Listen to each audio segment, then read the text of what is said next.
devait prendre l'ampleur jusqu'au soir, à partir de 17h, 18h. Enfin, bon, l'actualité, ça, ce sont des pics de vous, les journalistes. L'actualité, c'était moi, je pense la nomination du Premier ministre. Dans l'agenda du cabinet du chef de l'État, oui. L'ordonnance est sortie lundi, c'était une journée ouvrable, et puis le président Moïse bien calculé, devait arriver, et puis il est arrivé. Et donc on a eu des événements. Le gouverneur Kiaboula est arrivé dimanche, oui. Le président de TP Mazembe lundi, et le même lundi... Et vous avez jaugé que, bon, peut-être... donc, avec l'arrivée de Kiaboula, ça peut passer vite, mais comme Moïse arrive maintenant, donc il faut l'opposer à une grande actualité, donc c'est... la nomination du Premier ministre. Mais non. Pourquoi vous voulez toujours marier des événements? C'est le choix du jour. L'arrivée de Katumbi était une information déclarée par lui-même sur France 24 et les autres chaînes. Oui, d'accord. Mais la vie en République démocratique du Congo continuait. Et lundi, c'était un jour ouvrable. Oui. C'est que le cabinet du chef de l'État a fonctionné normalement lundi, à Kinshasa. Oh. Mais Moïse est arrivé dans le Haut-Katanga, à Lubumbashi. Moi, je ne vois pas pourquoi vous voulez coincer l'événement et l'avènement. Ce sont deux faits qui se sont passés le même jour. Non, il y a eu un événement et un avènement. L'avènement de Katumbi était déjà annoncé, mais l'événement du jour était la nomination d'un Premier ministre. Oui, sur le plan stratégique, c'est... Je ne vois pas de stratégie. Je pense que la journée ouvrable pouvait donner libre au cabinet du chef de l'État d'envoyer le communiqué à la presse à l'intention des Congolais. Je ne pense pas qu'il y ait eu un problème parce que Moïse a fait son plein et le Premier ministre a été, disons, la lecture de l'ordonnance nommant le Premier ministre a été lue lundi. Exactement. Ce n'est pas lundi qu'on l'a nommé. Exactement. Donc, dans toutes les grandes éditions donc, du soir, de bon nombre de chaînes de radio et de télévision, l'actualité, c'était le Premier ministre. Vous êtes journaliste, vous connaissez les ABC du journalisme. Je pense que les journalistes n'ont fait que leur travail. C'est pour cela que je dis que c'était bien calculé de votre côté. Ah ben, je pense que la presse présidentielle travaille bien alors. D'accord. Merci bien. Mais Adélard Koufi, est-ce que vous avez vu les choses dans le même sens, le 2 fait du 20 mai dernier? Écoutez, monsieur Sanga, vous êtes un bon jour parmi les meilleurs journalistes de la ville, il faut le dire. Je ne vous flatte pas. Oui. Ce que vous avez épinglé tout de suite, là même si Mukelekele ne veut pas reconnaître, et c'est ça même la vérité. C'est politique aussi. Pourquoi? Puisque lorsqu'il y a un événement de taille, d'un éléphant comme Katumbi, d'un géant comme Katumbi, pas de n'importe quel géant au pied d'argile, mais un géant véritable comme Katumbi qui arrive, et ça faisait grelotter tout le monde, toute la classe politique, surtout les FCC. C'était tout à fait normal qu'on puisse chercher un événement pour tenter dans la mesure du possible de casser quand même l'événement Katumbi. Mais malheureusement, c'était encore un échec complet, un fiasco, s'il faut le dire. Comment ça? Comment ça? On a nommé un Premier ministre. Oui. On pensait peut-être que les gens vont se lancer maintenant dans des discussions du genre Premier ministre. Vous pensez, vous-même... Semble-t-il que même au sein de l'ensemble, donc, vous avez senti que tout bon nombre d'acteurs politiques commençaient déjà à chercher le numéro du Premier ministre à gauche et à droite. Bon, au moment où vous étiez à la grande place de la Poste. Ça, je ne sais pas vous confirmer. Il n'y a que Thierry qui peut le faire. Nous, de l'opposition ici, Ilunga Kamba, et puis c'est de lui qu'il s'agit. Nommé Premier ministre. Nous l'avons appris au moment où nous sommes dans cette liesse populaire, dans cette euphorie, dans cette folie. Nous recevons un monsieur qui a une dimension tout à fait internationale aujourd'hui, un monsieur qui fait exploser des milliers de foules. Mais alors quand on nous balance une information du genre, non, Premier ministre qui tombe aussi, au même moment, pour nous c'était un non-événement, vous comprenez? Hein? C'était un non-événement pratiquement. Comme il m'avait promis la veille, là, alors l'émission que non, il y avait l'autre qui venait, c'est-à-dire le gouverneur et tout ça, nous devons aller l'accueillir. L'accueillir, c'est une bonne chose, mais c'est une chose que de l'accueillir, mais ça n'est aussi une autre de nous faire, de nous présenter une bonne gestion, pas de gestion teintée de malversation financière. Et écoutez, d'accord. Ici, notre ami veut à tout moment faire revenir sur la table ici d'entretien, sur le tapis de notre discussion, le problème de Kabila. Non, mon cher ami Mukelekele, Nous ne venons pas parler de Kabila. C'est vous-même qui inventez cela. Dès que Moïse brûle d'envie de pouvoir effectuer un déplacement avec ses compères vers Tshisekedi, il y a toujours de la matière à parler, nous sommes des Congolais. Oui, de là, il doit que non, le mal, c'est le FCC. Donc, c'est tout à fait normal. Mais si derrière ça, vous parlez, je ne sais pas là où vous tirez cette information, d'où vous tirez cette information, que non, vous êtes en train de voir Félix, et derrière Félix, vous voulez combattre Kabila. Vous êtes kabylyste, vous vous présentez toujours sous ce label-là. Je crois que vous avez besoin que Kabila vous entende encore, que vous êtes fidèle. Mais permettez-moi que je vous dise que, pour nous, l'histoire Kabila appartient au passé. Vous avez insinué quelque part là. Vous dites non, voilà, écoutez, Kabila n'est plus du passif, n'appartient plus au passif. Au moment où il a le Parlement, les assemblées. Mon cher ami, il ne faut pas encore remuer les couteaux dans la plaie. Vous pensez que ce peuple congolais ici avait vraiment, vraiment besoin d'avoir un changement au niveau de la tête seulement et pas au niveau des institutions ici? Si les choses s'étaient passées comme normalement, suivant le standard international, où on ne chasse pas les observateurs, où on ne veut pas de l'opposition, vous pensez que vous allez rafler toutes ces assemblées? C'est puisque derrière ça, d'ailleurs mon leader Katumbi l'a même souligné, ça faisait partie de là, même si vous avez dit qu'il n'a pas communiqué alors qu'il y a beaucoup de matières qu'il a communiqué à la population. Gare à tous ceux-là qui vont s'offrir le luxe de pouvoir modifier la Constitution. Quel est ce démon-là, ce spectre de malheur-là, derrière votre tête, qui a fait que vous puissiez maintenant placer les pions? Je crois que vous êtes des vrais damiens. Est-ce que vous ne trouvez pas que c'est prématuré le discours de la modification de la Constitution à ce n'est pas prématuré, mon cher ami. Un politicien doit avoir une vision de loin, une vision de l'aigle. Vous comprenez? Avoir ce qu'on appelle une vision de l'aigle. Quand quelqu'un vous fabrique des gens, des députés, vous voulez nous dire aujourd'hui, même l'UDPS, ce grand parti ici, là je suis en train de jeter des fleurs d'ailleurs aussi à Félix aussi, ce grand parti de l'opposition, avec cette fatigue que les gens ont accusée vis-à-vis de ce régime sanguinaire, un régime exécrable. Mais vous voulez nous dire que tous ces députés, ces majorités qu'ils ont réunies dans différentes assemblées provinciales, au niveau de l'Assemblée nationale, ils ont mérité ça? Or, ils sont là. Donc, officiellement, ils ont mérité. Bon, vous dites officiellement, ils ont mérité, mais nous vous disons qu'il y a toujours quelque chose qui se trame derrière. C'est-à-dire quoi? Et je vous dis que si l'opposition n'était même pas forte, Ramazani serait même président Chadar. Donc, vous savez pourquoi? Ils ont estimé que cette population a divorcé totalement avec le régime kabyliste. Qu'est-ce qu'il faut? C'est un problème de culture politique.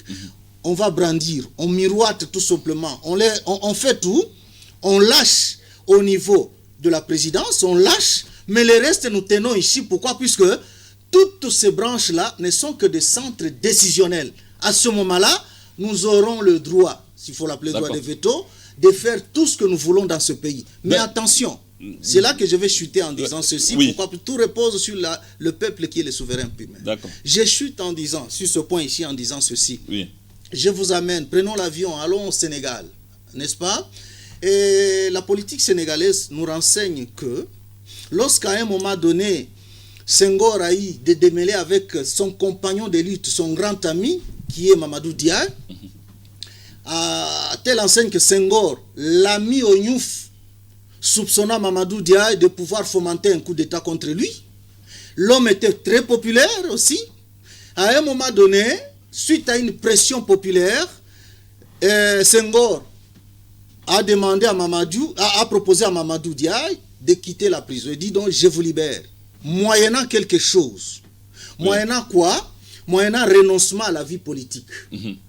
Je reviens à ce que vous avez dit l'autre fois. Là. Et ce qui nous intéresse ici, qui doit nous intéresser, c'est la réponse de Mamadou Dia. Mamadou Dia dit, moi renoncer à la vie politique, puisque vous me le proposez? Pas du tout. Qu'est-ce qu'il a dit? L'action politique. Donc l'effet politique, l'action politique, c'est que nous faisons. La politique, ce n'est pas... écoutez, la politique, ce n'est pas... l'effet politique, c'est un devoir, en quelque sorte. C'est une obligation. Mais ça ne doit pas être un droit, comme les autres le considèrent. On peut renoncer très facilement à un droit, mais on ne peut pas renoncer à un devoir. C'était ça la réponse de Mamadou Dia. Donc dans le contexte congolais, vous voulez dire quoi rapidement? Ce que je voulais dire, je synthétise en disant, malgré tout ce que nous nous disons ici, Moïse, c'est l'homme du peuple, c'est l'homme du moment. Tout ce que nous devons dire, Baba, ceci à gauche, Monsieur Delars, vous continuez. Tout doit tourner autour. Vous tirez la conclusion. Continuez. Tout doit tourner autour de la volonté populaire. Moïse, c'est l'homme du moment. Si le peuple décide aujourd'hui, à Moïse propose de faire ceci ou cela, et c'est ça même la notion de leadership que Mulumbati m'a appris. C'est-à-dire, à un moment donné, un leader, c'est quoi? Vous menez les gens vers un idéal quelconque. Dès que vous vous arrêtez à mi-chemin, vous voulez maintenant désister, le peuple est à même de vous mettre en mal. Même vous amener au sacrifice. En conclusion? En conclusion, je voulais dire tout simplement ceci. Katumbi est venu au pays. Katumbi a fait trembler tout le monde. Ceux-là qui étaient en train de croire ou de dire que non, il ne reviendra plus ici, Katumbi revient. Mais il a estimé qu'en revenant, puisque les choses sont allées très vite, lui n'est pas partisan du statu quo. Il estime qu'il faut maintenant réfléchir, aller au-delà. On ne doit plus demeurer dans cette histoire de quête ou de recherche de la vérité des urnes. Il faut nous renforcer. Pourquoi? Puisque le temps appartient, disons, la montre appartient à Satan, mais le temps appartient à Dieu. Ça va vite. 5 ans, c'est trop peu. Il compte à ça. Autant organiser le parti politique, autant être avec Félix, pas dans le sens d'un ami, et c'est-à-dire où je dois l'appuyer, mais dans le sens tout à fait de classique. Je mène une opposition, je vous amène dans cette opposition comme l'homme témoin. C'est son frère, c'est tout à fait normal. Oui. Mais ici, il n'est pas question de frère. La gestion ne rime pas avec la fraternité. Menez, vous êtes déjà à la tête, mais faites en sorte que vous puissiez satisfaire les attentes de la population. Si vous dérapez, moi, je vous retourne sur le droit chemin. Ainsi va la vie. Ce qui compte, c'est que la population puisse recouvrer ses droits ou le bien-être. Pourquoi? C'est cela qui doit primer sur toute chose. Voilà. Merci bien, M. Adelars Koufi. Je rappelle que vous êtes cadre au sein du PND, parti politique de l'Ensemble pour le Changement. Thierry Moukelekele, votre conclusion. Bien, j'ai aimé la citation là du Sénégal, alors qu'aujourd'hui le Sénégal n'est plus un modèle. Il y a déjà changement de constitution et Macky Sall va au-delà du temps réglementaire. Ce qui veut dire qu'entre Moïse et Joseph Kabila, il n'y a plus rien à dire. Parce que Joseph n'a que 48 ans. Oui. Ça dit que ce qu'on a dit à Mamadou ou à Abdou Diouf au Sénégal, ça va aussi pour Joseph Kabila. La Mouka a toujours crié... Ça signifie quoi?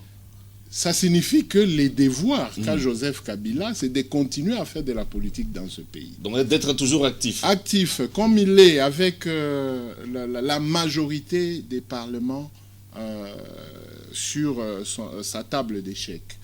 Et la politique qui est un bon jeu d'échecs ne nous refuse pas d'être dribblé ou de se faire dribbler. Il ne faudrait pas que la Mouka reste dans les pleurs et les grincements des dents. S'ils ont été dribblés par nous, c'est des bonnes politiques, c'est des bonnes guerres. Mais en revenant pour chuter, j'aime bien que Moïse soit rentré. Oui. Et j'insiste que la communication soit renforcée. Aussi, je rappelle sur la gestion des Kiaboula, je ne sais pas, Kiaboula n'aura que accompli une semaine hier et aujourd'hui c'est le 8e jour. Il a fait certaines sorties pour égayer un peu ceux-là qui ne l'ont pas accueilli dimanche, c'était tout à fait normal. Et moi je pense que dès qu'il a le gouvernement au Parlement et que le Parlement lui donne le go, je pense que cette gestion à laquelle fait allusion président Koufi, je pense que cette gestion, il va la C'est une vivre. sorte d'alerte qu'il faisait seulement. Bon, écoutez, nous sommes en politique. Il y a des fois des choses qu'on peut faire malencontreusement, mais ça a une réponse. Si les quelques sorties médiatiques du gouverneur Kiaboula ont été mal prises, c'est des bonnes raisons. Peut-être que ces sorties ont été malencontreuses. Peut-être que d'autres pensent qu'il veut suivre le chemin des autres gouverneurs, depuis Katumbi jusqu'à Pandé. Peut-être. Mais nous lui accordons le bénéfice du doute. Parce que c'est aujourd'hui lundi qu'il doit donner un plan. Et je crois au courant de la semaine, il doit se présenter devant les élus du peuple, y compris de la Mouka. Les élus du peuple de la Mouka là-bas, pour donner son programme et son canevas. Mais nous sommes en politique. J'encaisse la remarque sur la gestion. Et nous allons transmettre à qui des droits, c'est-à-dire au gouverneur Kiaboula, que dans la population, on pense que les sorties que vous avez effectuées ne sont pas bonnes. Donc nous ne sommes pas ce genre de politique où nous restons renfermés quand il y a des remarques qui doivent aller dans le sens d'une opposition. Pas des gens qui viennent s'opposer ou chercher à créer des situations en province rapidement, Thierry pour bloquer justement cette gestion de Kiaboula. Donc pour nous, nous pensons que la paix à laquelle Moïse a fait allusion dans son speech soit une paix réelle. Nous, le FCC, nous ne lui en voulons pas. L'autorité morale l'avait dit quand il a quitté le PPRD. Il a dit en Swahili, Moïse anesha tumikia PPRD. Atujui iko mambo gani inafanya agendezi. Ça, c'est Kabila. Donc Kabila n'a jamais eu une dent contre Moïse. Il a laissé Moïse faire sa politique, quitte à Moïse et à la Mouka de ne plus avoir l'ombre de Kabila derrière Tshisekedi.